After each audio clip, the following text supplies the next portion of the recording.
I'm Justin Noda. And I'm Kyle Green. And you're listening to Mortgages, eh?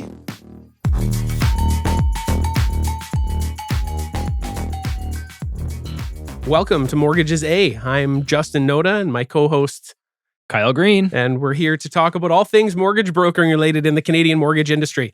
Welcome, and we're happy to have you today. Yeah, Kyle. happy to be here. Yeah.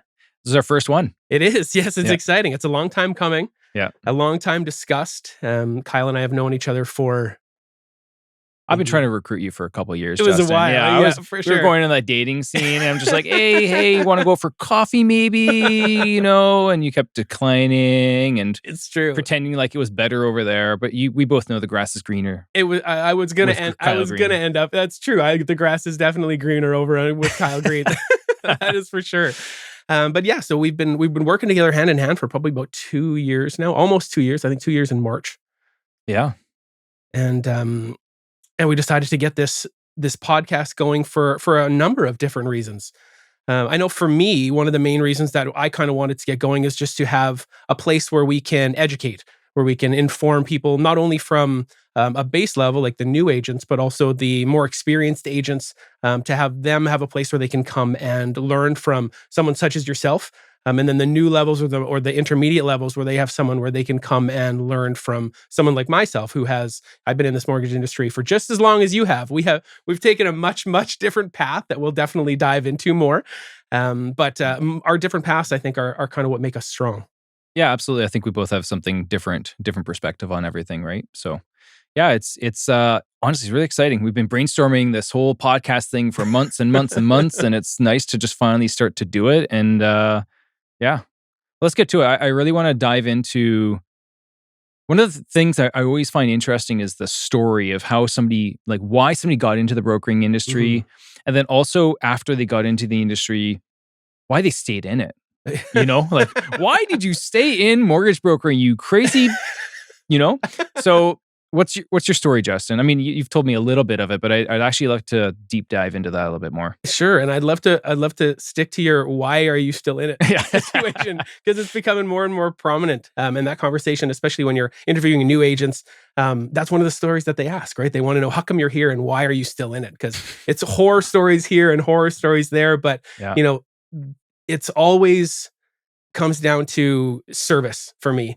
And being able to help people, whether it's accomplish their dreams of home ownership, or if they're already in there, maybe they want to refinance to help their kid go to school. It's those relationship buildings. I think that's really, really important. And that's kind of the reason that I'm still in it. That's what's held me in it.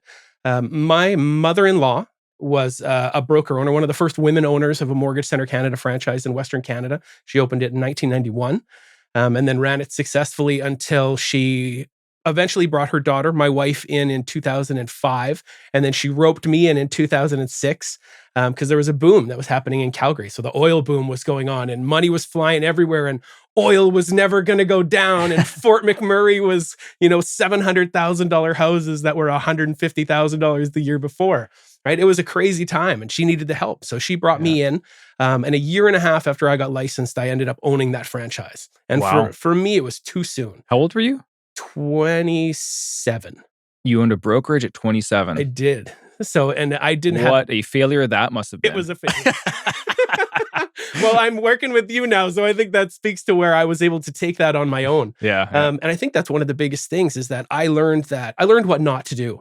And I learned a hard lesson in what not to do because it took, agents leaving and me realizing the cracks that were in my foundation that I hadn't had time to develop. So I think, again, that's one of the other reasons that I'm in the position that I am in is because I really like to make sure that agents have that foundation before they take those next steps. So for me, owning the brokerage, we ran it for about 6 years. Me and my wife did together. And we had lots of fun doing it. We made lots of friends, lots of connections that I still know today. But eventually we got to the point where we wanted to come to British Columbia. And so with that, I wasn't able to and didn't want to take that brokerage across provincial lines. So I gave it up. And I went and I worked with another Mortgage Center franchise owner, Marco Gello, who I still consider a very good friend today. And through that experience, I also underwrote for 3 or 4 of the top teams in British Columbia, where I was able to meet lots of the top level producers, find out what their processes, what their policies were, how different they interacted with clients and agents between one another, how they treated their underwriters, how they mistreated their underwriters, not to the point where it's a negative thing, but just handled certain situations differently. And from there, at one of those places, I was able to meet a gentleman named Jeff Shoji. And Jeff Shoji eventually ended up being Kyle's underwriting manager, who eventually kind of convinced him or told him about me. And then from there, Kyle started trying to date me. I was trying. He did a great job. My wife brought was you jealous. flowers, Yeah. and nothing worked. Nothing worked. Nothing worked until Kyle was fortunate enough to come across a deal for a large brokerage, which I'll let him tell you about. But my past ownership experience paired with my brokering background, my underwriting background, my excessive good looks, my positivity, right, all those things kind of came together to have this position in hand. And that kind of leads me where I am today. Yeah, that's awesome. Yeah.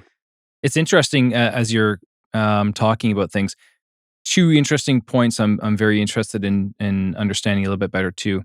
So your mother-in-law was a mortgage broker in 1991. Yes. How wild, wild west was that? It was crazy. We always make fun. We still poke fun of her. Her name is Diana White. And we always make fun of her for having, so RECA, the Real Estate Council of Alberta, is the regulatory body in Alberta. And we always say that she has RECA number 1. Because everyone else has these numbers that are like 13964, right? So she hates that we always say that, to the point where we even put it on a couple of her birthday cards, which prominently got sent right back. But it's those type of things, right? So yes, Wild Wild West, 100%. I came in 06, and it was the Wild West compared to today. And back then, you hear these stories that she tells you that even my 2006 brain were like, holy moly, like that's ridiculous. So my compliance-minded, BCFSA-driven mind that I have today is like, how are we all still here? Yeah, exactly right. Yeah.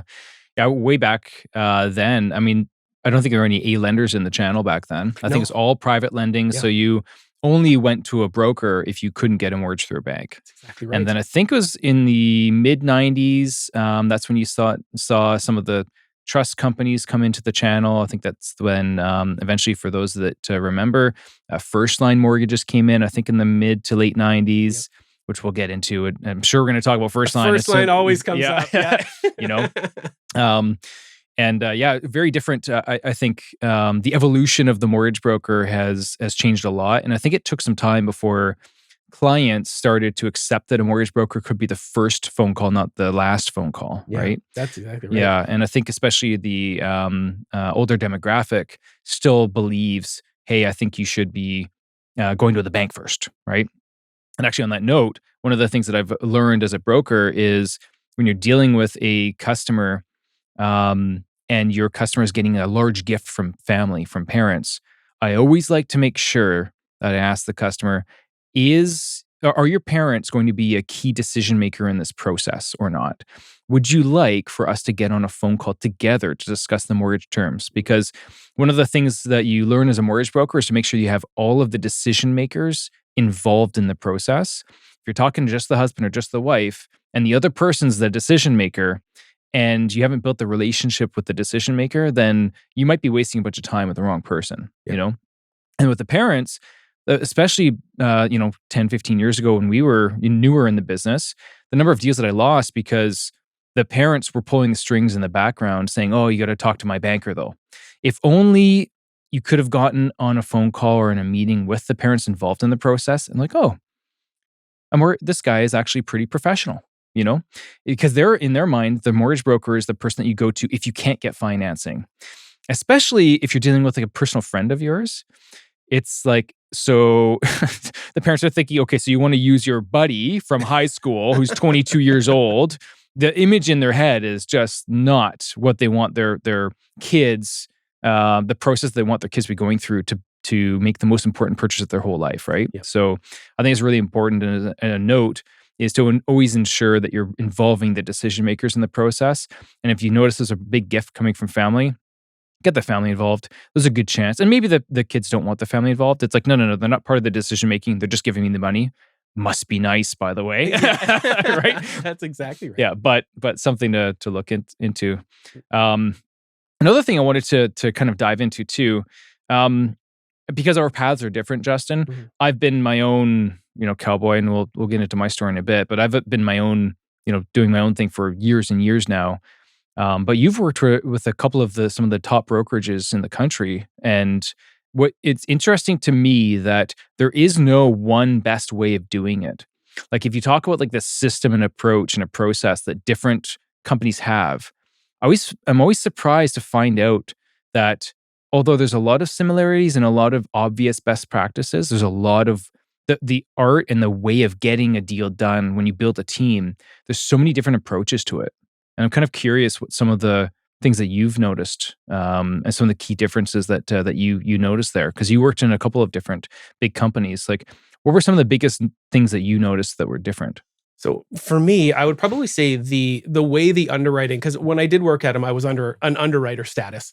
So I had deals brought in to me. For those of you that don't know what an underwriter is, it's when people or agents bring in deals to the underwriter. The underwriter usually has some sort of a split involved, that he gets a certain amount of bips, or maybe he gets a salary. He or she gets a salary or salary plus, something like that. But the actual deals are originated from the broker, and we are the ones handling all the back end stuff. So the document collecting, putting the deals in, running the numbers, making sure they're informed, while they still maintain that front of house contact with the clients.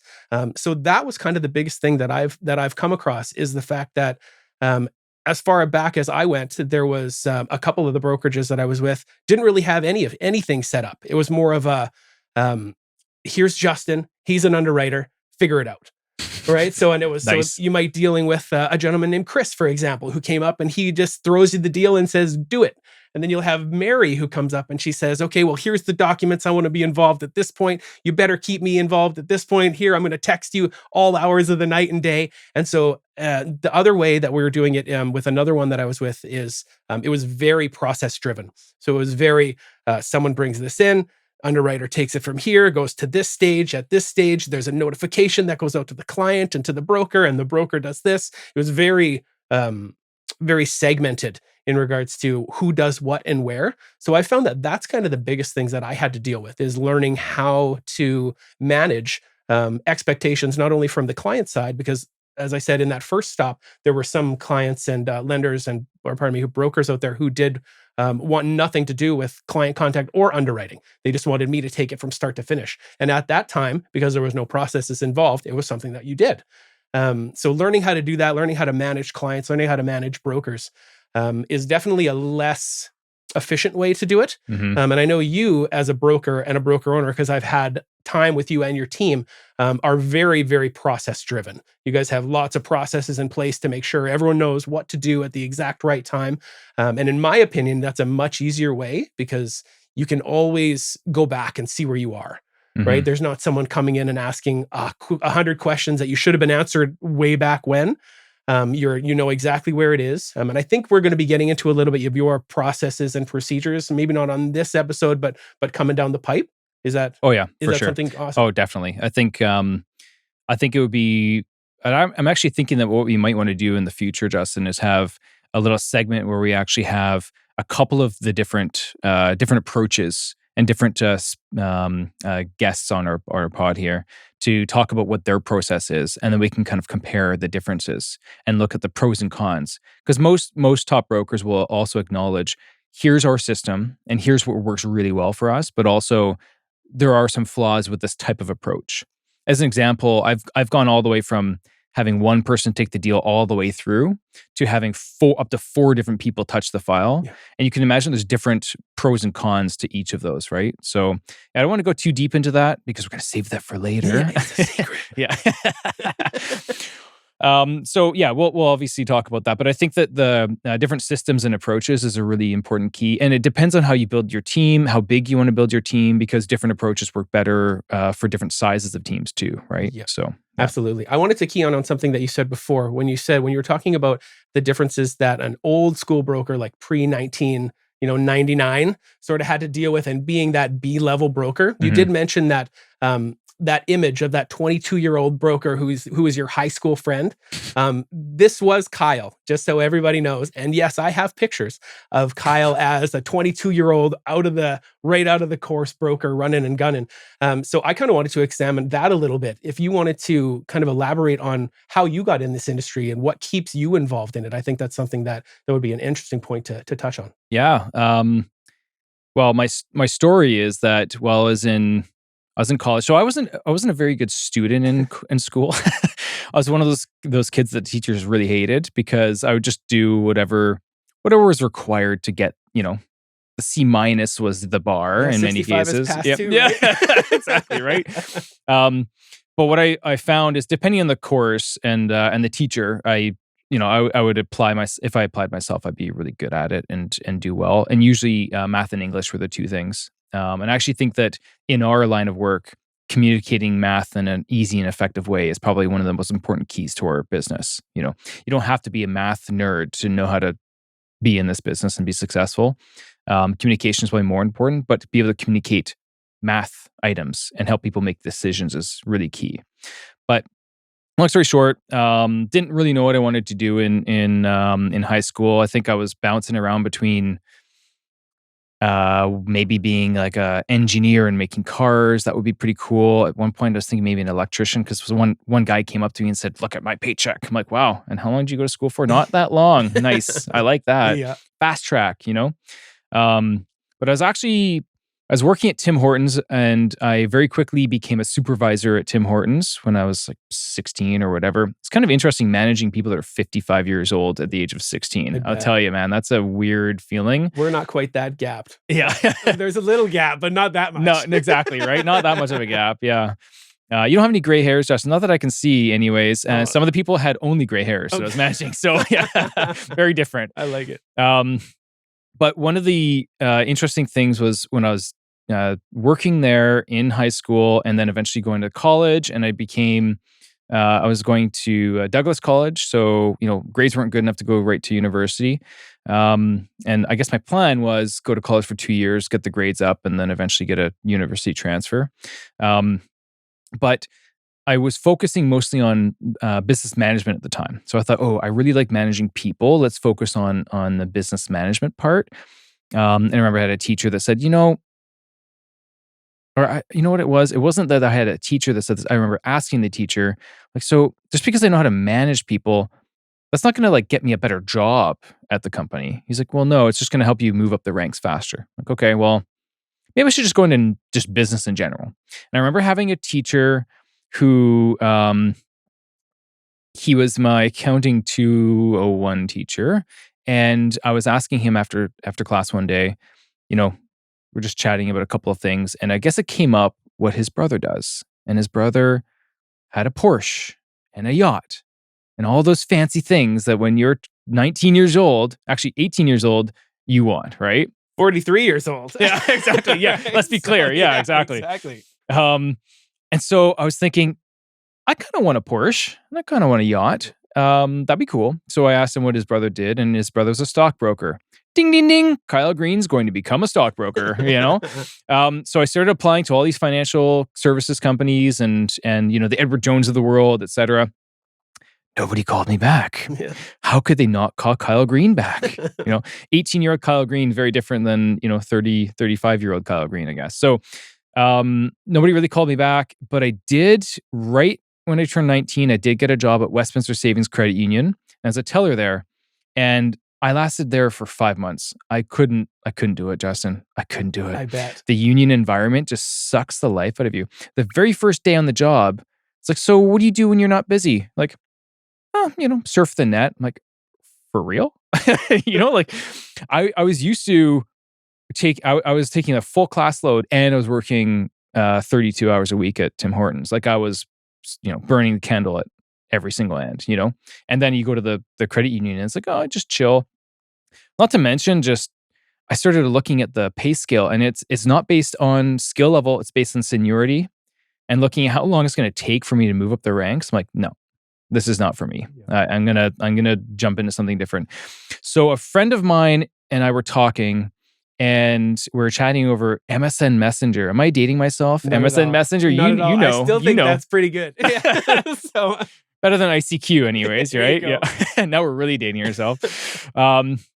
So talking to my friend on MSN Messenger, and she's like, well, my parents are looking for some help doing some boring paperwork stuff. I'm like, you're really selling it here, but let's check this out. I show up, and you have to understand here too. So this was the youngest daughter of the 3 daughters in the family. Okay. And the 2 older daughters worked for the parents or in the industry. So the oldest daughter was basically primed to take over the company. The middle daughter at the time, I think she had worked for them and then was working for Home Trust, I think it was at the time. So it was in the industry. And then here's the rebellious daughter here that always gets into trouble. Not always with me, but sometimes with me. And it's, offering to say, hey, my friend's looking for some help to, or looking for a new job. And so went to the interview and wearing like a suit I didn't even have a suit back then, a shirt from Moore's. Nice. It's all I could afford at the time. But me and the owners hit it off right away and started to get into it. And what excited me at the time, because I was still 19, and this is November of 2006, I think was my first day. They told me, hey, new mortgage brokers are making 50, 60 grand a year with a car allowance and all this kind of stuff. And those are some of the brokers that are kind of working in a position where they had more of a salary. And I still didn't really like or want a salary ever in this business, but that was one of the options that was kind of given to me. So what ended up happening as I started working for them, they owned a mortgage franchise network called Meridian Mortgage Services. And at the time, they were about 25 franchises, and they were funding about $1 billion a year. Now, interestingly, back then, they were almost neck and neck with Dominion Lending. Really? Yeah. Could you believe that? Interesting. It was crazy that Dominion Lending was that small back then. No kidding. And now they're the behemoth, It's crazy to see their growth. But back then, that was their main competitor, actually. And so I was working at the head office of Meridian, was an assistant on their team for a couple of years, getting to learn and to grow. One of the benefits, by the way, of working with the team is, man, you see a lot of files. We were cranking out 25, 30 deals a month, and you have all of these great people surrounding you to make sure that you're insulated from challenges and issues. And I mean, back in the day too, we'll get into this, but it was easy to be a mortgage broker. It's so important to know that kind of stuff though, right? Where we came from tells us where we go and where we are right now, because we have challenges now that we never had then, and we had challenges then we don't have now. Yeah. So it's an interesting juxtaposition to stand beside each other, but keep going. Yeah. No. It was an interesting time for sure. I mean, you could throw shit at a wall and it would stick, literally. Like, oh, okay. Fax the wrong thing. Hey, I faxed you the wrong thing. Could you just delete that? Yeah, no problem. Like, really? Okay. Like that. It was just a weird time back then.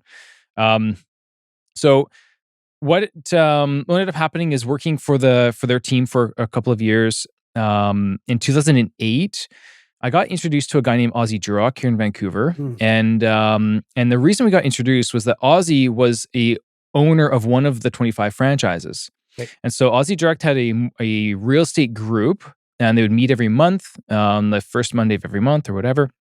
And he'd also have like large events. He'd have weekend courses to teach people about investing in real estate. And what ended up happening, there's another mortgage broker that was working for their group that then left. And so Ozzy came to the owner of the brokerage, his name was Randy Cowling, and said, hey, I really want you to take over this. I need somebody to take over. And Randy's like, yeah, we got Kyle Green over here, this kid. And Ozzy takes a look at me. He's like, yeah, no, we want you, Randy. And Randy's like, trust me, man, give the kid a try. How old were you? 20. 20 years old. Yeah. And actually 21. I would have been 21 at the time. And Ozzy's a legend. Yeah. Right? He's a Vancouver real estate legend. If anyone doesn't know him, go check him out. He's an awesome person, but I've never even heard this story before. Yeah. So I'm interested as well. Yeah. Actually, no. Yeah. It was the first time that I hooked up with Ozzy. I actually still was 20. So it was 2008 and I hadn't quite turned 21 yet. So it's nuts. So we're going to these events that Ozzy's putting on, and we're starting to get into it. And Ozzy would educate people on investing in real estate. And so what I found is very quickly I was doing a ton of deals and transactions for investors. And it was myself and the two daughters of the owners of the company were the ones that would go to all the events together. So the three of us would tag team it and work on all the deals together. And and I always, we always kind of got the sense of this. The two sisters weren't super like keen on having to take time out of their day to go to the events the first Monday of every month. And hey, you got to do like a little presentation about mortgages because we got to pump it up because obviously the more mortgages that the broker does in the group, the more of a cut that Ozzy would be making too. Like Sure. it's important to him to like I own a brokerage so that I can make some money, right? And also position it so that we have somebody that's really good doing the deals. Um, what ended up happening over time is I ended up going off on my own eventually in 2009. And this was during the subprime crisis, a crazy, crazy I time. remember. Oh man, like in that moment, that was the toughest time of my career for sure, was going through that and making good money. I remember when you know, I was 19 or 20 or whatever at one point, and I remember one of my paychecks for 2 weeks of work, it was like $4,000. I was like, all in, like literally take it, cash that all in, like throw it around your bed, roll around in it kind of thing. I don't think I actually did that with that paycheck. I did do that once for my first cash pay that I received when I was delivering food for a restaurant, when I like threw $500 in the bed and rolled around on it. Nice. Yeah. Nerd, money nerd. But it was interesting going through the subprime crisis and whatnot. And eventually the company was just like, hey, like just, we have to cut costs and we think you're ready to go off on your own. And so I was like, well, I don't think so, but I think you're telling me that I need to leave. So sure, whatever. Started going off on my own, and this was May of 2009 was the first month that I went off on my own. And what we ended up doing was to kind of cut and arrange a deal where I said, hey, look, Kyle, you can keep the Aussie Duroc thing. And then I was paying Aussie a cut of the deals, and I was paying the franchise owners a cut of the deals. But then that was a source of business for me. And it was a bit nerve-wracking being that young and then having to get in front of people and tell them your value, Right. So you're 20 years old and you're telling me that you're going to help me buy my fifth rental property. Like the type of people that you're dealing with when it comes to real estate investors are generally an older crowd, Sure. people that have more wealth. And so that was always an interesting conversation that we'd have. And over time, and it didn't take very long, but over time really grew into this. And I think one of the things that really helped was being mathematically inclined. It made it easier to have the conversations with these types of investors because I figured out really quickly that if working with investors, the underwriting is the foundation. If you can get the deals done, that's the key. And what happens is because every lender has different policies, an investor couldn't just walk into any bank and just get an approval. Well, at least after the subprime crisis, it became a lot harder. Before that, yeah, you can kind of walk in and lenders would do whatever, right? But after that, all of a sudden the government's like, yeah, I think we need to tighten up these policies a little bit. And then every lender kind of had different policies. And then the shopping around, not for rate, but for policy actually became how I started to really generate a name for myself in the business. And then what we kind of found was that then when I actually would talk to somebody and I'd be at a trade show and a person would say, and with the very pointed people would be like, so why should I deal with you instead of my other broker or my bank? It's like, well, thank you for asking that question, by the way. But I'd be able to say, well, it's because although I'm younger, I specialize and I've niched myself in this one specific thing. And I do more business in this in 1 year than most brokers do in 10 years. And it was true because what ended up happening was the brokers in our brokerage started reaching out to me, 20-year-old Kyle, like, hey, I got this client that's got 7 rental properties. Like, how would I get it done? And then I become a go-to resource for those brokers in the brokerage all of a sudden to then teach them. And I think to pause my story for a second and go into something I think is really important, whenever we talk to a new broker entering the business, what is your niche going to be? because having a niche gives people a reason to talk to you instead of somebody else. And if you can expand your growth and working in that niche to start, I think that's a really important key. If you look at it, Amazon didn't start off by selling everything. They started off by selling books. Then they started getting into music, and then they started selling everything, right? Most companies start with a specific niche, and then once they gain traction, then they can become a bit more of a generalist. But I think you have to have a reason for people to contact you instead of somebody else, Yeah, I agree. I think it's important as well. That you said you're a mathematically inclined brain, Mhm. right? I'm not. So what I want to do is make sure that everyone knows that this is not just a math industry, Yeah. right? It's a people industry. And while you grew your vast amount of knowledge based on your mathematically inclined brain and figuring out complex deals, I was an underwriter who I can do math, don't get me wrong, but I developed relationships with people that if I didn't know the answer, I knew someone who knew the answer and I could do that. And that's kind of what I bring into my job as well. So I want everyone to know, if you're listening to this and you're not that, Kyle Green, mathematically inclined brain, but you are awesome with people, or you have another superpower that would be a really good fit inside this industry, to not get discouraged, and to know that you can work on that while still developing what you consider is your superpower, and it can lead you to awesome places, right?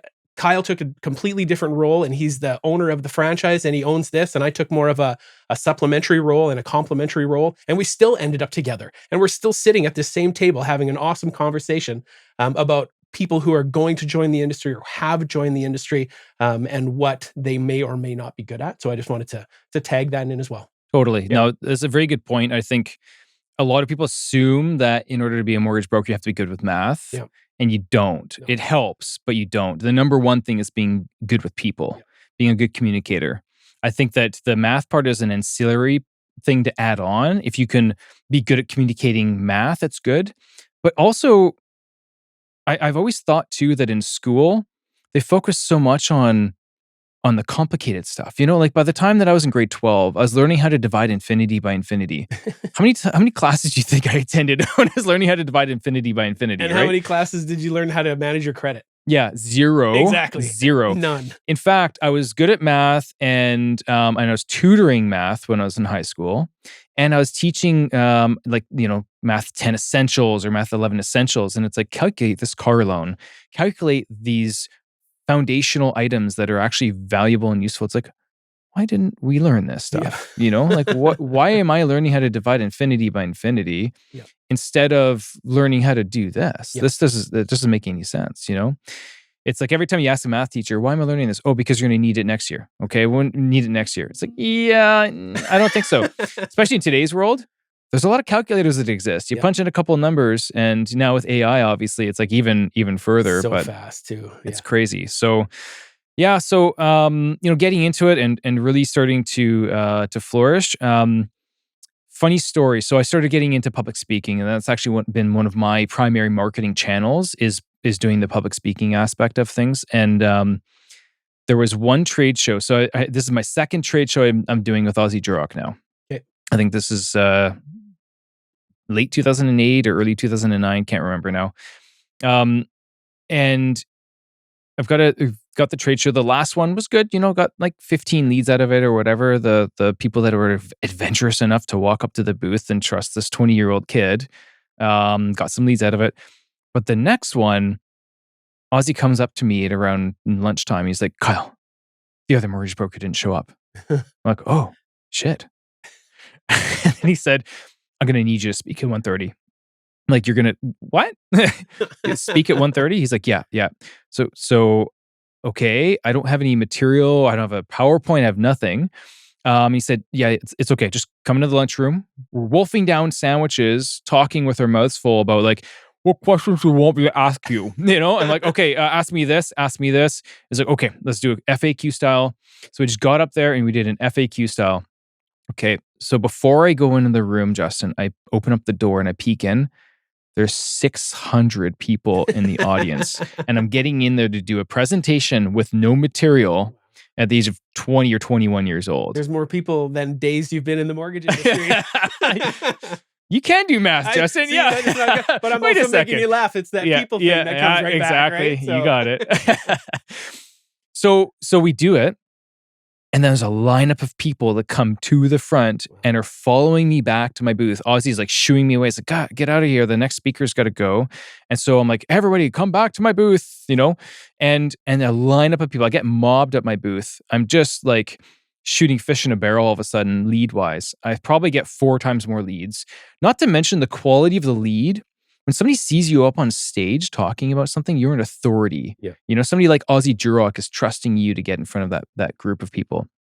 And from that point onwards, I lied to Ozzy and I said, Ozzy, the butterflies are gone. They were not gone. They're never gone. Yeah. They were never gone. So that point onwards, it's funny. I actually ran into a PowerPoint presentation. The very first PowerPoint I did, oh my God, it sucked. It was so bad. It was like gray everywhere and like too many words in every slide. Like all of the things that I know now, I was so bad at it to start. But you got to start somewhere, right? Absolutely. And one of the interesting things is Ozzy used to give you a CD to listen to all of the speakers. So I was on a road trip somewhere and I was listening to myself. And it said about 55 times in a 45-minute segment. Can you believe that? More than an a minute. Insane. And I said, okay, that's the next thing I'm going to work on. And then you just get working on it. You pick one more thing. And then, my business coach would say, hey, do this next time. Lean towards the audience. Don't put your hands in your pockets. Okay, cool. And you just keep learning it. And now I've gotten to a point where you start to fast forward a number of years, doing presentations, flying around the country to do educational events for how to invest in real estate, becoming an authority in the industry for that.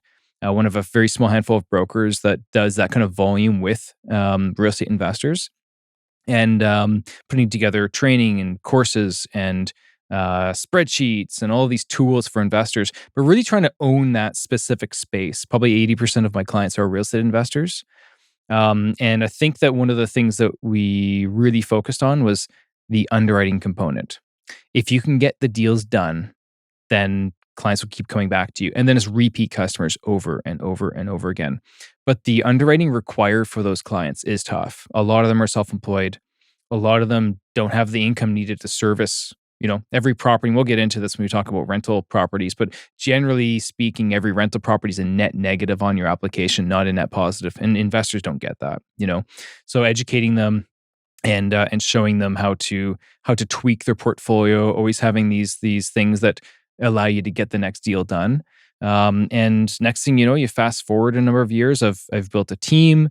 GMT? GMT, Green Mortgage. Yeah. Green Mortgage has been one of the top brokers in the country for, I think since 2017, we've been in the top 25 for brokers in the country. Yep, I think that's right. Our best year is 2021. It's basically everybody's best year. I peaked early, I guess, but peaked at 250 million that year with a sizable team. I think that year we were number 14 in Canada, and then bought Origin Mortgages, which is the brokerage that was owned by Jeff Willis and Kevin Deere, the guys that created Velocity. So buying their brokerage. So by the age of 35, I had funded over $1 billion in my career, and also owned a brokerage that funds over $1 billion a year in mortgages. And I think that the evolution is now getting into more on the trying to share more of what has made me successful. And what makes me successful isn't going to apply to everybody. But I think there's a lot of lessons to go into that, and trying to really focus on how do we help brokers do more business? How do we help with setting up the marketing and the systems and the underwriting, and I'm gonna repeat this concept a lot because I think it's really important. Underwriting is sales. Number of times that you get on a phone call with a client and you can talk to them about the underwriting and how that's going to help you get the deal done.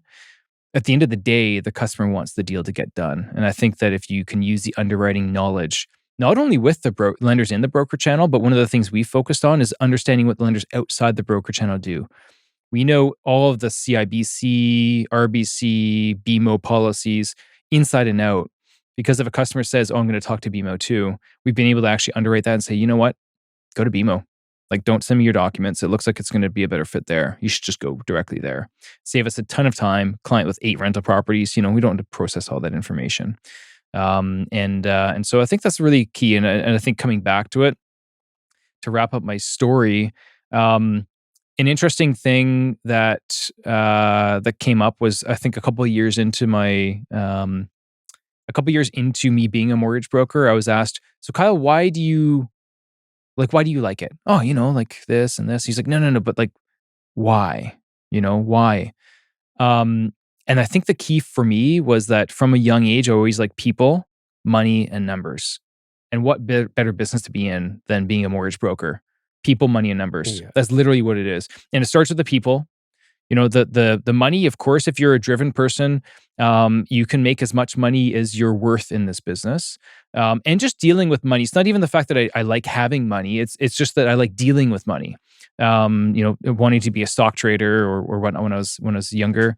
And then just being good with the numbers part too. It just helped kind of give me that foundation to build off of. So Yeah, that's awesome. yeah. There's some stories in there, like I said, that I've never even heard of. And like you said, we've been dating for 4 years and we've been together for 2. So I've never heard a couple of those stories. So I think it's fascinating to see, where you came from. But let's leave where we've both come from a little bit behind us now and think of where we are right now.